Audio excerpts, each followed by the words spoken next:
අමතක වීම ඇති වෙන්නේ හිතේ තිබෙන මේ මුලාව නිසාද නැත්නම් අපි හිත හරි හැටි ප්‍රායෝගික පුහුණු වැඩපිළිවෙලකට ගහලා නැති නිසාද අපට එහෙම වෙන්නේ ස්වාමීන් වහන්සේ? පින්වත් වරුණ, මේ සිත යම් බඳු පුහුණුවක යෙදුවේ නැත්නම් බුදුරජාණන් වහන්සේගේ අනුශාසනාව යටතේ මේ සිත අසංවර වෙනවා. සහ සිතේ තියෙන හැකියාවන්, යහපත් වූ හැකියාවන් දුර්වල වෙලා අයහපත් වූ තත්වයන් මතුවෙනවා. දැන් අපි හිතමුකෝ අමතක වීම කියලා වරුණ. ඒ අමතක වීම එන්න වැඩි වෙනකොට කියන්නේ යාර නිතර අමතක වෙනවා කරන කියන දේවල්. හැබැයි අනිත් පැත්තෙන් විමසලා බලද්දී ওই තැන් වල යාට පොඩක් තරහ වැඩි, රාගය වැඩි, මාන්නය වැඩි, ආන්නේ වගේ පැත්තකුත් තියෙනවා වරුණ. ඒ කියන්නේ කුසල පාක්ෂික ධර්මතා මේ මනසේ ක්‍රියාශීලීත්වයෙන් අඩුවෙන්න අකුසල පාක්ෂික ධර්මතා බලවත් වෙනවා. පිටමක මතක නැති වෙනවා. හැබැයි යාගේ රාග දේශත් ඒත් එක්කම සාපේක්ෂව අඩුවීමක් සිදු වෙනවනම් ටිකක් හරි හිත හදා ගන්න පුළුවන්. කමක් නැහැ මගේ කෙලෙසුත් අඩු වෙනවනේ මේ සමග කියලා. හැබැයි වරුණ එහෙම එකක් සිද්ධ වෙන්නේ නැහනේ. දැන් ඒ මතක නැතිවීම නැත්නම් අමතක වීම කියන කාරණය මතු වෙන්නේම වරුණ නීවරණ බලවත් වීම තුළ. කාමච්ඡන්ද ව්‍යාපාද ආදී නීවරණයන්ගේ ක්‍රියාත්මක වීම බලවත් වෙන්න යාට සතිය නැති වෙනවා. සතිය ගිලිහිලා යනවා. දැන් අපි මේ සතිපට්ඨාන කොටස් කතා කරන්නේ ඒ සතිය සංවර්ධනය කරන්නනේ, දියුණු කරන්නනේ. එතකොට දියුණු වූ සතියක් ඇති වෙනකොට ඔය තත්වයන් සෑහෙන දුරට මගේ හැරෙනවා වරුණ. ආයි දෙතුන් පාරක් දොර වැහුවද ඒව බලන්න අවශ්‍ය වෙන්නේ නැහැ. කිසි තැනක අමතක වීමක් ඇති වෙන්නේ නැහැ.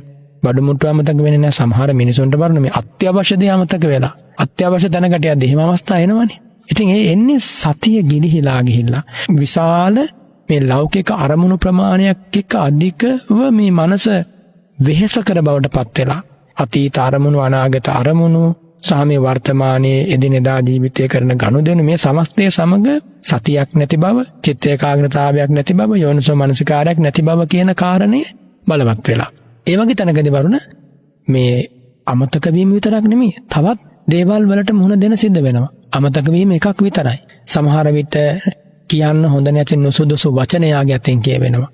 සමහරට මේ හිතවතුන් තරහ වෙන විදිහ අත්වැරදීම් සිද්ධ වෙනවා යාගේ අතින්. ඇයිද මෙයා ඉන්නේ යෝනිසෝ මනසිකාරය නෙවෙයිනේ වරුණ. දැන් තමන් යෝනිසෝ මනසිකාරයෙන් නෑ කියන කණිතර අදාළ නෑනේ. හැබැයි යෝනිසෝ මනසිකාරයෙන් සිහි කල්පනාවෙන් හිටියේ නැත්තම් වරුණ එයා කරන කියන දේවල් යහපත පිණිස පවතින්නේ නෑනේ.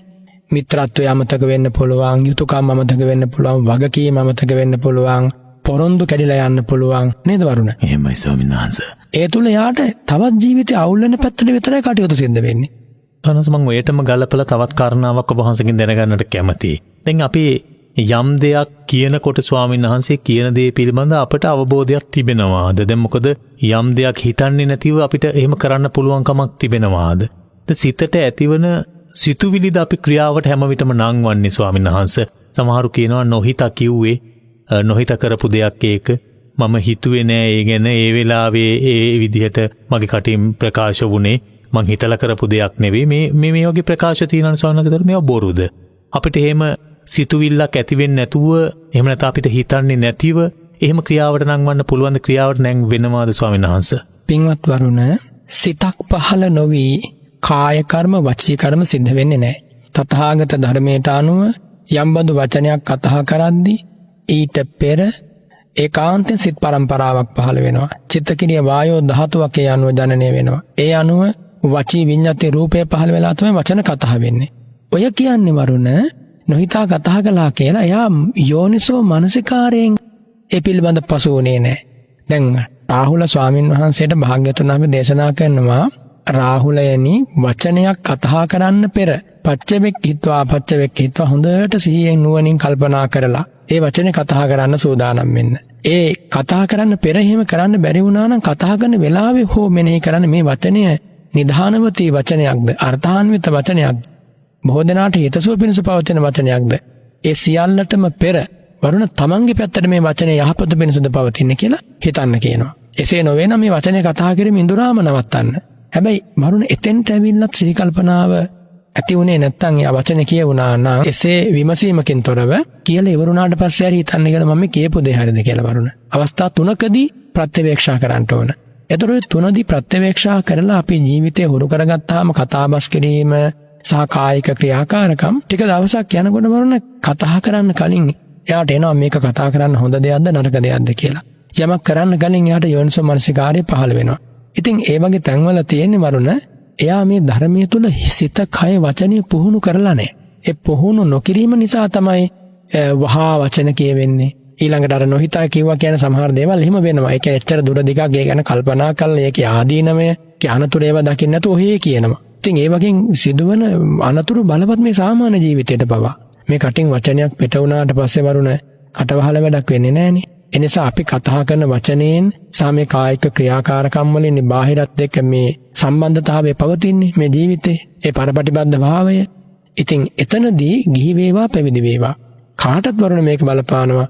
කතා කරන වචනේ පිළිබඳව හොඳ සිහි කල්පනාවකින් පසු වෙන්න ඕනි. වැඩියෙන් කතා කරනවට වඩා ප්‍රමාණයට කරන කතාව.